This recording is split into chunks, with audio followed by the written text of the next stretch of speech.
If your fur baby is receiving one of the new generation of pain treatments, there is something you need to understand. It's not just about pain. It's about the molecule underneath it. Because when you love an animal, you don't just want them to hurt less.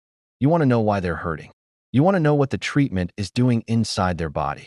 And you want to know what happens when that treatment changes one of the body's own biological signals. One of those signals is called NGF, nerve growth factor. And one of the newest classes of veterinary drugs has been specifically designed to block it. NGF, nerve growth factor. Now, that might sound like complicated laboratory language. So let's put it into human speak. Imagine, your dog's body has an incredibly sophisticated alarm and communication system. NGF is part of that system. It helps nerve cells communicate and plays important roles in the nervous system and other tissues. Now imagine someone discovers they can turn down one part of that alarm system. The pain signal becomes quieter. Your dog may move better. Your dog may look happier. And for a family watching their beloved fur baby struggle, that can feel like a miracle. But here's the question. What happens when you turn down that signal? Because turning down an alarm isn't necessarily the same thing as fixing whatever caused the alarm. Think about a smoke alarm. If it starts screaming, you can silence it. The house becomes peaceful again. But did you actually put out the fire? That's the question at the heart of this investigation. Because monoclonal antibodies are not ordinary painkillers. They're biological drugs engineered to find a very specific target. Think of one as a tiny guided missile. It's designed to recognize one particular molecule, lock onto it, and interfere with what that molecule normally does. For Librela, that target is NGF. And that is where the story gets complicated. Because NGF isn't simply a little button labeled pain. It's part of a much bigger biological conversation. And when you interfere with one conversation inside the body, you have to ask what else depends on it. So tonight, I'm going behind the injection, behind the reassuring phrase, pain relief. I'm going to examine what the science, the regulators, and the evolving safety information actually tell us about monoclonal antibody treatments. What do we know? What don't we know? What has changed? And perhaps most importantly, what should every pet parent know before the next injection? Because our fur babies can't read the scientific papers. They can't read the safety warnings. They can't tell us something doesn't feel right. They have only one thing, us. And sometimes, being their voice means asking the questions nobody wants to ask. The hidden monoclonal truth that could save your Furbabies. Chapter 1. What exactly is a monoclonal antibody? Let's start with the phrase that sounds like it belongs in a laboratory. Monoclonal antibody. What does that actually mean? Imagine you're looking for one particular person in a stadium containing 50,000 people. You don't want to grab everyone. You want one person. And you have a security team trained to recognize exactly what that person looks like. That's roughly the idea behind a highly targeted antibody. It is designed to recognize a specific molecular target. For Librela, that target is nerve growth factor, NGF. The antibody is called Bedinvitmab. Once administered, it binds to NGF and prevents NGF from signaling normally through its receptors. And that matters because NGF is involved in pain signaling. So the intended result is simple, less pain. But here's where we need to slow down. Because when a drug is extremely targeted, people can understandably assume targeted equals harmless. But those aren't the same thing. A sniper can be extremely precise. That doesn't mean the target wasn't important. And biology is even more complicated. A molecule can have several jobs at the same time. Chapter 2. NGF, the molecule behind the molecule. NGF stands for nerve growth factor. The name itself gives us a clue. It isn't simply a substance created for pain. NGF is involved in the biology and function of nerve cells. It interacts with receptors including TRK and P75 neurotrophin receptor. Now let's translate that. Imagine your body is a huge communication network. Every nerve cell is like a phone. The receptors are like the phone's receiving equipment. And signaling molecules are messages moving through the network. NGF is one of those messages. When NGF binds to its receptors, it can trigger biological responses. In pain pathways, NGF can contribute to increased sensitivity. So if you block NGF, you can reduce that pain signaling. That's the therapeutic idea. But here's the question. What other messages are affected when you interfere with that system? That's the scientific question we have to keep asking. Not, is NGF good or bad? But, what jobs does NGF perform? And what happens when we deliberately interfere with it? Chapter 3. Why blocking NGF can help. Let's be fair to the science. Dogs with osteoarthritis can experience chronic pain. And chronic pain can be devastating. A dog may stop wanting to walk, stop playing, stop climbing stairs, stop interacting, stop being themselves. If a treatment reduces that pain, that matters. Clinical studies of bidinvimab found improvements in measures of pain and mobility in some dogs with osteoarthritis. And that is why veterinarians may recommend it. But now comes the distinction that every pet owner needs to understand. Pain relief is not necessarily the same thing as repairing the underlying disease. Imagine you have a tooth with an infection. You take something that makes the tooth stop hurting. Wonderful. You can eat. You can sleep. You feel normal again. But the infected tooth hasn't necessarily been fixed. The alarm has simply become quieter. That's why the words pain relief and disease treatment should never automatically be treated as identical. Chapter 4. The human anti-NGF story. Now we enter territory that deserves careful explanation. NGF targeting therapies have also been investigated in human medicine, and human development of anti-NGF drugs raised important safety concerns, including rapidly progressive osteoarthritis in certain circumstances. A recent peer-reviewed review, published in 2026, examined those concerns and discussed NGF's roles in neural, bone, and cartilage biology. But let's be extremely careful here. Human evidence is not automatically proof of the same effect in dogs. Different species, different drugs, different clinical trials, different doses, different biology. So we're not going to make the lazy argument. It happened in humans, therefore it happens in dogs. That's not how science works. The legitimate question is, does the biological mechanism justify continued investigation in animals receiving NGF blockade? That's a reasonable scientific question. Chapter 5. The clinical trial is not the end of the story. Here's another concept that is absolutely crucial. A clinical trial is a snapshot. Real-world medicine is a movie. During clinical trials, researchers select specific animals. They define inclusion criteria. They monitor participants. They control variables as much as possible. But once a medicine enters widespread use, you suddenly have thousands upon thousands of individual animals, different breeds, different ages, different diseases, different medications, different genetic backgrounds, different kidney function, different liver function, different neurological histories, and combinations of conditions that may never have appeared in a clinical trial. That's why pharmacovigilance exists. Chapter 6. Pharmacovigilance. Pharmacovigilance. Another terrifying word. Let's make it simple. Imagine a town has 100,000 homes. Nobody can inspect every house every day. Instead, people report problems. A strange smell, a broken pipe, a fire, a structural crack. One report might be nothing. But if hundreds of houses start reporting the same unusual crack, someone needs to investigate. That's pharmacovigilance. It's the safety monitoring, system operating, after a medicine is being used in the real world. And reports don't automatically prove a medicine caused something. They create signals. Signals are clues. And clues deserve investigation. Chapter 7. When the regulatory story changed. 2025. This is where the Librela story becomes particularly important. In July 2025, the European Medicines Agency reported that its veterinary committee was reviewing suspected musculoskeletal adverse events that were not then included in the European product information. The reports included suspected cases of abnormal progression of osteoarthritis. Some cases reportedly involved radiographical findings that were not usually seen with normal osteoarthritis progression. The committee requested an in-depth analysis. Now think about what that means.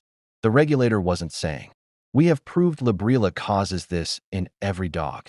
It was saying, "There is a safety signal here that requires investigation." That distinction is incredibly important. Chapter 8. Then the safety information expanded. The regulatory safety information also evolved. The EMA's pharmacovigilance recommendations for 2025 included additional adverse events and precautions for Librela. These included very rare reports of immune-mediated hemolytic anemia, immune-mediated polyarthritis, immune-mediated thrombocytopenia, paresis, paralysis, and seizures. Other reported adverse events included ataxia, urinary incontinence, increased drinking and urination, diarrhea, vomiting, and lethargy. Again, let's put this into human speak. The official safety information isn't saying your dog will develop these problems. It's saying that these events have been reported sufficiently within the safety monitoring process to appear in the product's safety information. That's very different. And that's precisely why pet owners need to understand the difference between possible, reported, associated, and proven to be caused by.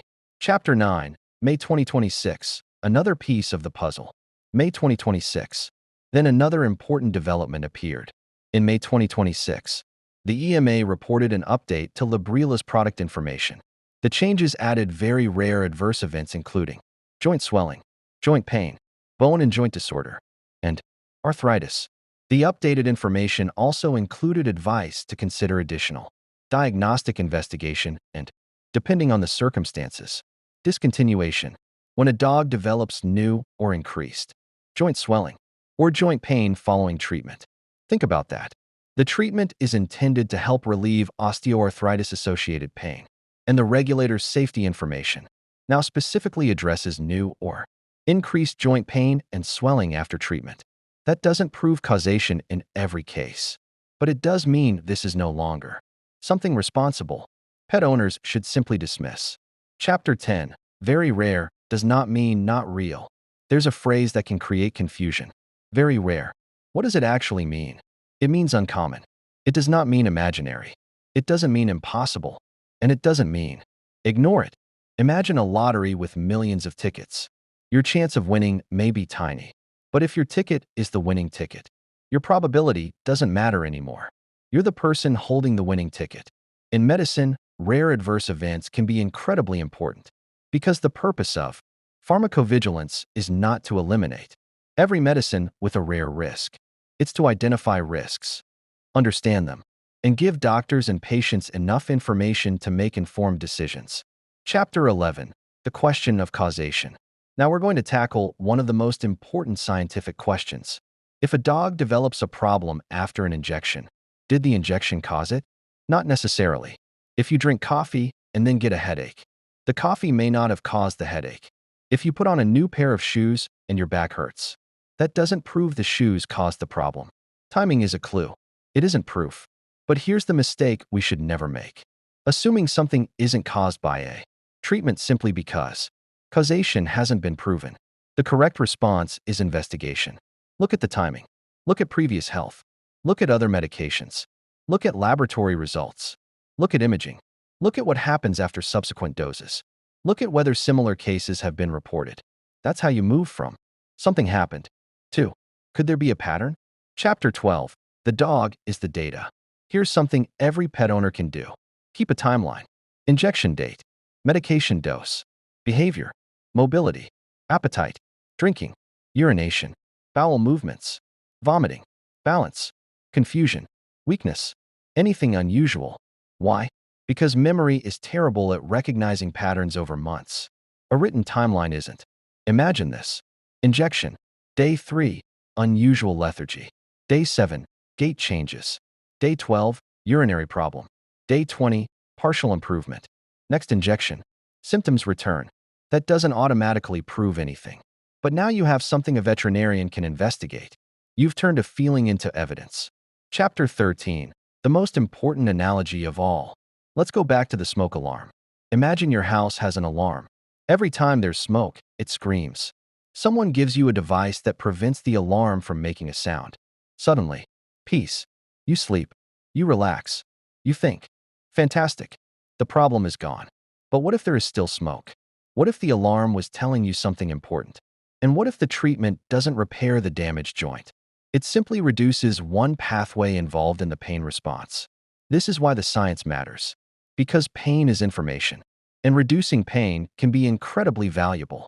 But we must never confuse less information with less disease. Chapter 14. What about the dog who looks better? Here's where things become emotionally complicated. What if your dog genuinely improves? What if they suddenly run around again? What if they want to play? What if they're sleeping peacefully? You see that, and you think, this medicine saved my dog. And perhaps, in terms of pain relief, it genuinely helped. That improvement matters. But it doesn't answer every safety question. A treatment can have benefits and risks simultaneously. A seatbelt can save your life. It can also cause bruising. A medicine can save a life. It can also have side effects. The existence of a benefit doesn't eliminate the possibility of risk. And the existence of a risk doesn't automatically eliminate the benefit. The job is to understand the balance. Chapter 15. The questions I want every pet parent to ask. Before another injection, ask, what exactly is this medicine doing?